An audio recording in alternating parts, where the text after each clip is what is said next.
یسوع مسیح کی سلامتی آپ کے ساتھ ہو. سو ناظرین، آپ کا ہوسٹ پاسٹر ندیب وکٹر. آپ کا سوال. سو اس میں ہمارے پاس مختلف سوال آتے ہیں. سو آپ بھی کوئی بھی آپ کے ذہن میں کوئی سوال ہو تو ضرور ہمیں سوال بھیجا کریں. آج میرے ایک دوست ہیں طارق، انہوں نے یہ سوال کیا تھا کہ یسوع مسیح کو خدا کا بیٹا کیوں کہتے ہیں؟ بائبل مقدس میں تو ہمیں ایسا نہیں نظر آتا کہ یسوع مسیح خدا کا بیٹا ہے، تو کیسے ہے وہ خدا کا بیٹا؟ سو میرے ساتھ خدا کے خادم پاسٹر نتھالی میسی صاحب ہیں. سو آج ہم جانیں گے، بھائی صاحب آپ کو ویلکم کرتے ہیں آج سوال آپ کا اس پروگرام میں. سو ناظرین کو بتائیے گا کہ کیا یسوع مسیح خدا کا بیٹا ہے؟ تو اگر وہ ہے تو وہ کیسے ہے؟ ویورز، آپ کا شکریہ، آپ کا بھی بہت شکریہ. یہ ایک ایسا سوال ہے جو واقعی بہت زیادہ ڈسٹرب کرتا ہے، اور خاص طور پر غیر مسیحوں کے پاس تو یہ بہت زیادہ جو ہے وہ پریشانی کا سبب ہے کہ ہم یسوع مسیح کو خدا کا بیٹا کہتے ہیں، اور جو کہ شاید شرک کے زمرے میں آتا ہے. لیکن شاید ہم خدا کے کو جو ہے ہم بھی لا شریک مانتے ہیں، واحد خدا مانتے ہیں.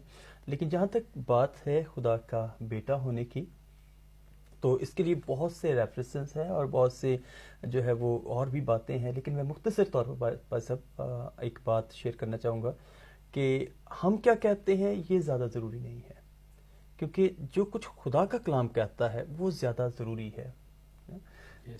کیونکہ ہم نسل ابراہیمی ہیں، ہم ابراہیم کی اولاد ہیں، اور ہمارا ایمان ہے کہ ہم لے پالک ہونے کے لیے بلائے گئے ہیں. ہم خدا کے جو ہے وہ لے پالک بیٹے ہیں.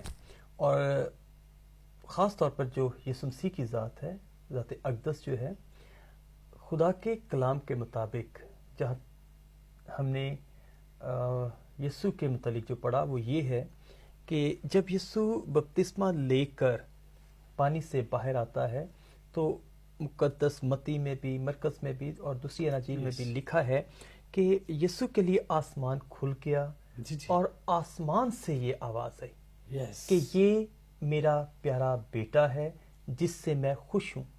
تو ہم جو ایک خدا پر ایمان رکھتے ہیں، جو کچھ خدا کہتا ہے وہ ہمارے لیے دنیا سے زیادہ معتبر ہے. اور اگر خدا مقدس مولود مقدس کے لیے، یسوع مسیح کے لیے یہ الفاظ استعمال کر رہا ہے، تو میں سمجھتا ہوں کہ ہمیں خدا کی بات کو ماننا چاہیے. اور چونکہ وہ کلمہ ہے جو اس میں سے نکلا ہے، وہ کلمۃ اللہ ہے، وہ روح اللہ ہے. تو جب وہ کلمہ ہم بائبل میں دیکھتے ہیں تو مقدس یوحنا کے انجیل میں ہمیں یوں بیان کیا گیا ہے کہ ابتدا میں کلام تھا، کلام خود خدا تھا، اور کلام خدا کے ساتھ تھا، اور وہی کلام جو ہے وہ مجسم ہوا اور وہ ہمارے درمیان رہا، اور ہم نے اس کا ایسا جلال دیکھا جیسے باپ کے اکلوتے کا جلال ہے. تو بنیادی طور پر وہ کلمہ جس کے وسیلہ سے سب کچھ بنا ہے، زبردست، جس کے وسیلہ سے یہ کائنات، یہ زمین بنی ہے، پھر خدا نے اسی کلمے کو ایک جو ہے وہ ایک جسم دے دیا. یہ انسانی عقل سے تو نہیں سمجھا جا سکتا جب تک کہ خدا کا روح ہمیں یہ نہ سمجھائے. اور اگر مثال کے طور پر جھاڑی میں خدا آ سکتا ہے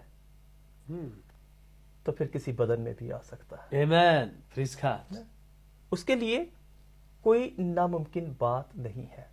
چونکہ انسان گناہ میں ہے اور انسان گناہ میں زندگی بسر کر رہا ہے، اس کو دیکھ کر خدا نے اپنے اس الہی منصوبے کے تحت اس کلمہ کو مجسم کیا تاکہ انسان دوبارہ ٹوٹے ہوئے رشتے میں بحال کر دیا جائے اور گناہ کی لعنت سے چھوٹے اور ہمیشہ کی زندگی کا وارث ہو. اور اس ہمیشہ کی زندگی میں ہمیں کوئی بھی جانور شامل کروا نہیں سکتا، کیونکہ ہمارا فدیہ، ہمارا کفارہ تو وہ دے جو ہم سے بھی افضل ہو. اور یسوع مسیح کی ذات ایک ایسی ذات تھی جس میں رتی بھر بھی گناہ نہیں تھا، کیونکہ نہ وہ جسم سے اور نہ انسانی خواہش سے، بلکہ وہ خدا سے پیدا ہوا. اس کلمے کو